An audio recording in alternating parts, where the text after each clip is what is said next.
Magandang gabi po mga minamahal kong kababayan. Ako'y nais magbigay ng isang statement tungkol sa mga pangyayari sa Senado ngayong gabing ito.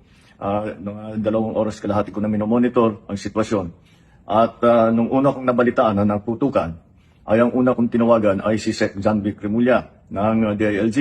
At tinanong ko, magpa-report ka sa mga pulis na nandun na kung may nangyari, kung meron silang ginawa. At tapos ang sunod na tawag ko naman ay sa NBI. At tinanong ko sa mga NBI at kay Director Matibag, kayo ba ay pumasok sa Senado? Sabi niya, wala kang instruction. Ang sabi sa akin, wala kang instruction, sir. Kaya ba't namin gagawin yun?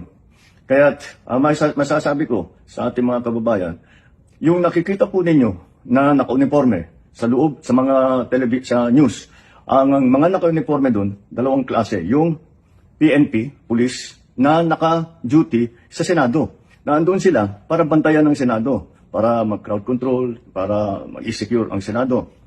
Yung isa pang may hawak na naka-uniforme ay yung Marines, may Marine Detachment na nandun talaga sa Senado, tiga dun sila. Ang pagtrabaho din nila i-secure ang Senado at magbigay ng yung nakikita ninyong honor guard. Yan lang ang sundalo o pulis na nasa loob, tiga doon ang nandun. Yung isa pang nakita ninyong grupo na kasibilyan at may hawak ng mga mahaba, mga usayon, yun naman sa Sergeant at Arms ng Senado. So lahat ng nakikita ninyong naka-uniforme o armado ay nandun, ay tiga doon. Nandun sila talaga, doon sila nag-duty. At isa pa ay nais kong maibida sa inyong lahat, wala pong instruction kahit na kanino na hulihin si Senator Bato. At ang nangyari, ang NBI, sinabihan ko nung lumabas yung resolution ng Supreme Court, mga alas 4 yung kaninang hapon, ay sinabi ko, umalis na kayo dyan. Nag-comply naman sila.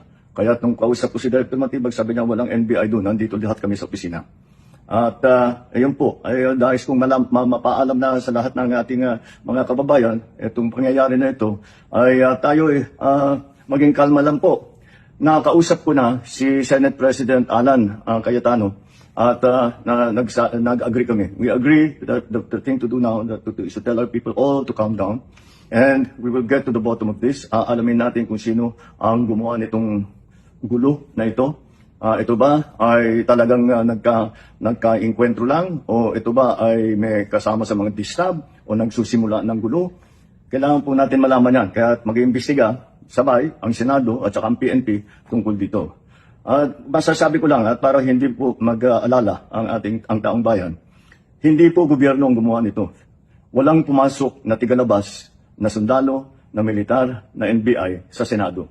Hindi po natin alam kung sino yon na sumubok na pumasok at saka dahil doon ay nagkaputukan. Alamin po natin. Kinukuha po natin, kinukulikta natin ngayon lahat ng ebidensya na nandiyan. Maraming salamat po. Kalma lang po. Asahan ninyo yung gobyerno po ninyo. Hindi gagawin ito.